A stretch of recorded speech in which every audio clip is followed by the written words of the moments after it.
Yes. #mulika mbunge. Last time also you rallied your troops on the same, and some of them defied by abstaining and even not voting how you wanted. I don't know if you have a concrete maybe measure that you are going to put in place this time to ensure that all your MPs will speak in one place. I think Senator SIFUNA can take that on behalf of... yes, thank you. First, yes.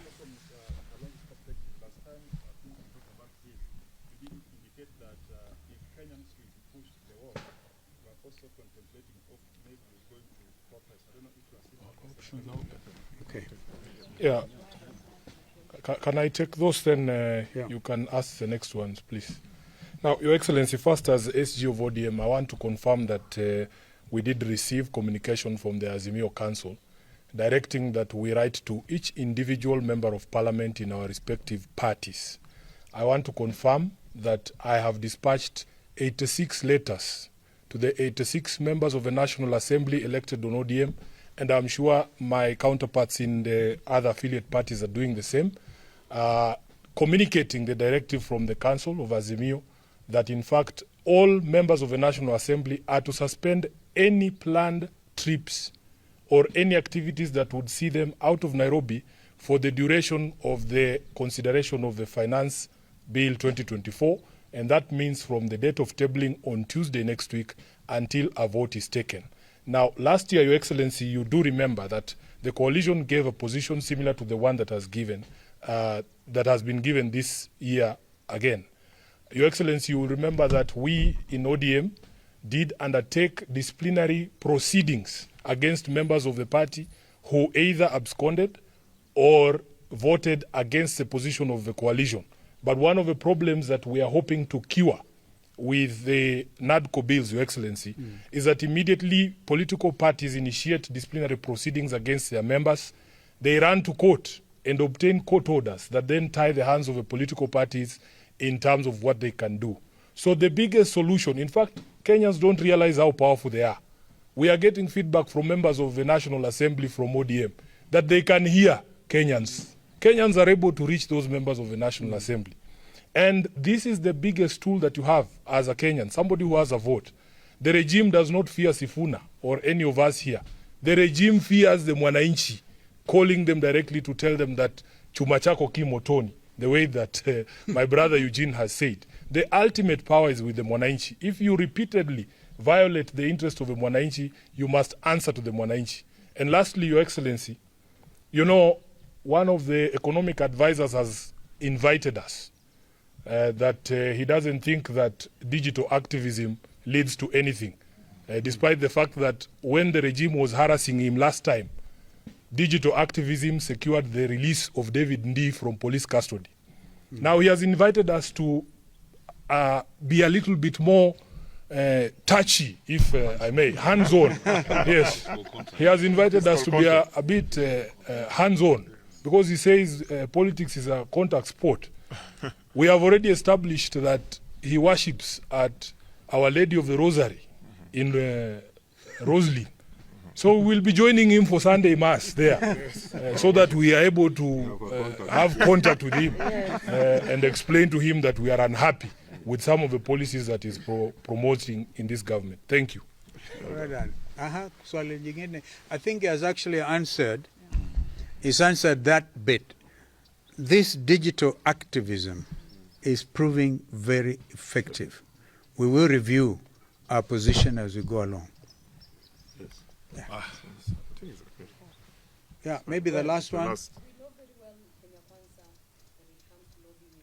It's clear that what we are saying as Azimio is that we condemn the budget and the finance bill in total, and we actually reject it from this platform, or reject them from where we start, and are asking our members of parliament to hear it, hear the members of the public, listen to what we are telling you. You are elected to represent the people, not to represent the disaster in the name of Ruto. And why do I call him a disaster? He has reduced school feeding program by 2 billion shillings. he has reduced the education budget by 25%. Special education by 35%. The primary education by 20%. We can actually see the return of provincial administration in full swing, to the point where the chiefs are now required to ensure that you have complied with your tax requirements. Back to the dark old days. I think it is important to also note that the special protection pesa wazee has been reduced by 3 billion shillings. We have 16 days to the end of the financial year, or something like that, and you should be on the lookout for the mother of all times in terms of corruption. The stealing that will happen between now and the end of the financial year, it's something that if it was addressed last time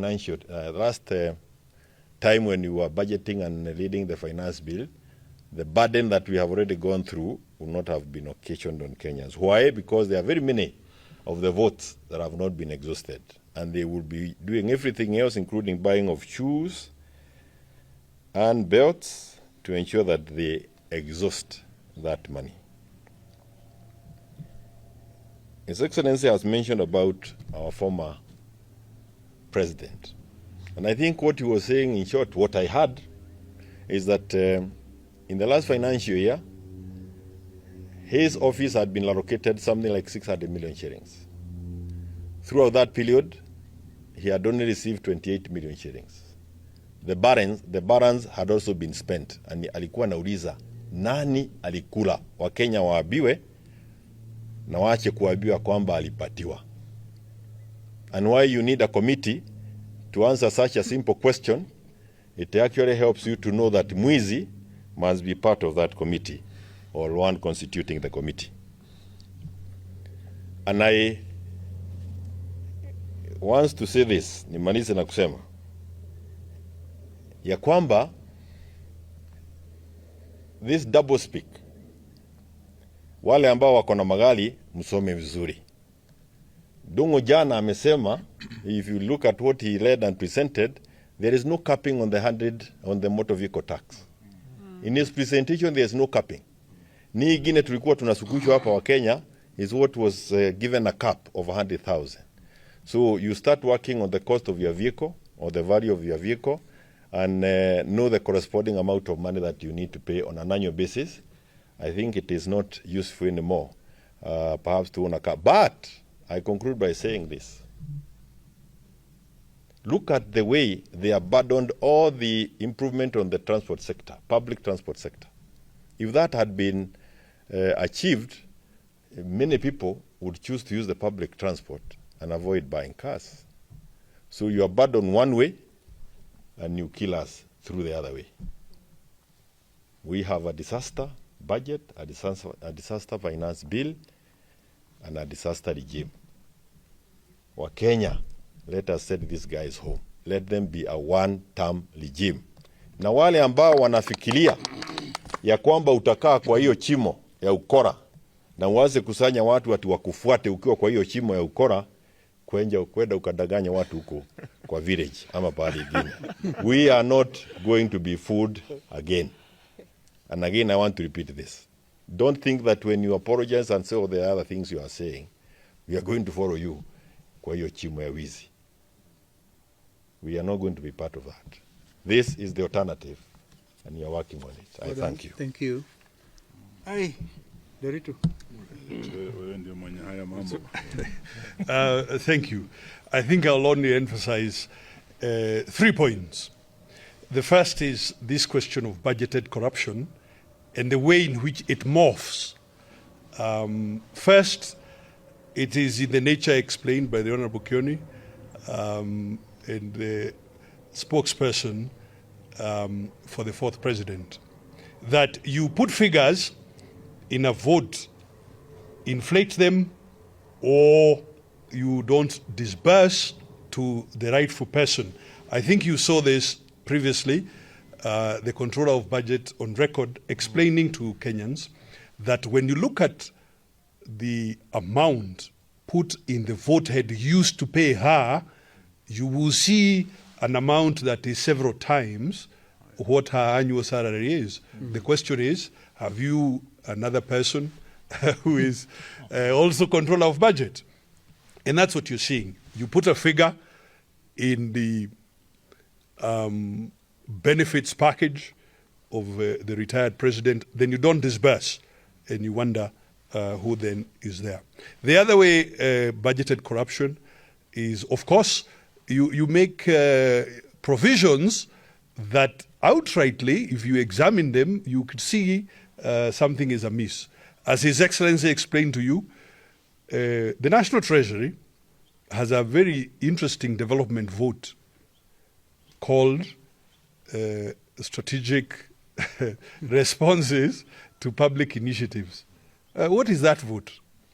Or is it a slush fund for senior executives in the regime to use for? What is that vote? The second point I want to emphasize is that you cannot grow the economy by increasing taxes. I mean, honestly, ladies and gentlemen, fellow Kenyans, this regime is fond of traveling. They have been to the US today, I understand they've gone to Italy and so on. They are fond of traveling. Throughout the world, governments are reducing taxes in order to stimulate economic activity. What is this voodoo type economics where we think we are going to stimulate economic activity by increasing taxes? Finally, on the question of public debt, 70% of interest payments paid this year, and this year interest payments are going to be above 1.8 trillion. 70% of that is for domestic borrowing. The level of interest rate that we are paying for that debt is determined by the government. And by making that determination, it makes it harder for the private sector to operate.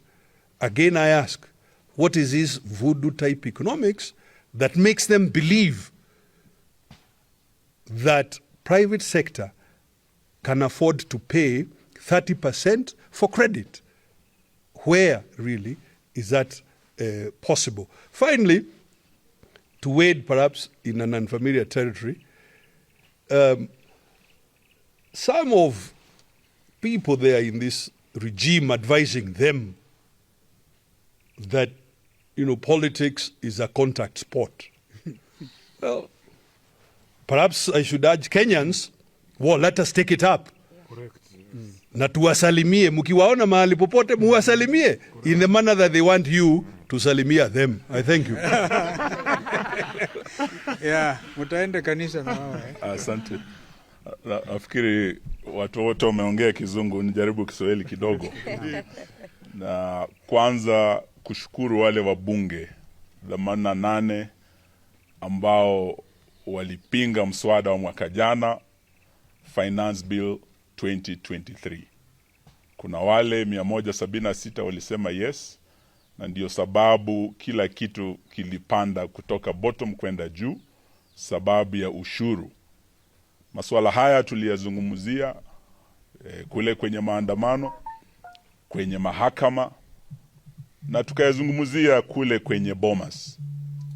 Lakini Kenya Kwanza walikataa katakata kuzungumzia swala la gharama ya maisha kuwa juu, swala la kuongeza ushuru, na sababu ya hao kukataa, nia yao ilikuwa ni kuongeza ushuru tena mwaka huu kupitia mswada wa fedha wa mwaka huu 2024. Na tuataka siku ya leo tuwaombe wabunge wetu, wale 88 waliopinga mwaka jana, tuataka tena wapinge huu mswada wa mwaka huu, sababu ndio mbaya zaidi na unaongeza ushuru. Kama kwa mafuta mwaka jana waliongeza 16% kutoka 8%, VAT kwa mafuta. na sasa tena tunasikia bado wanaongeza ushuru mwingine wa fuel levy kutoka 18% hadi 25%. Ushuru huu utaongeza gharama ya maisha, mawasiliano, kila kitu, mafuta yakienda juu, nauli, maisha ya kila mtu yatakuwa magumu zaidi. Na ndio sababu tuomba wabunge wetu haswa wa Azimio waliosimama na Wakenya mwaka huu tena wasimame nao, na wenzetu walio kule Kenya Kwanza pia, wale 176 wajue ya kwamba Rais mstaafu Moi alikuwa nasema siasa mbaya, maisha mbaya, lakini sera mbaya, maisha mbaya. Sera mbaya kama hii ya fedha itaumiza watu katika maeneo bunge yenu, haijalishi kama ni wanaazimio ama wana Kenya Kwanza. Na tuwaomba kwa muda huu uliosalia mswada ukija wiki ijayo, wabunge wetu wasisafiri, wabunge wetu wasikose kuwa bungeni, na wananchi muendelee kuweka hiyo pressure. Ile tulikuwa tunasema mulika mwizi, sasa mulika mbunge yako kabisa. Tujue wale watawasaliti 2027 chuma chao kimotoni. Kama mna maswala tuweze tukachukua machache.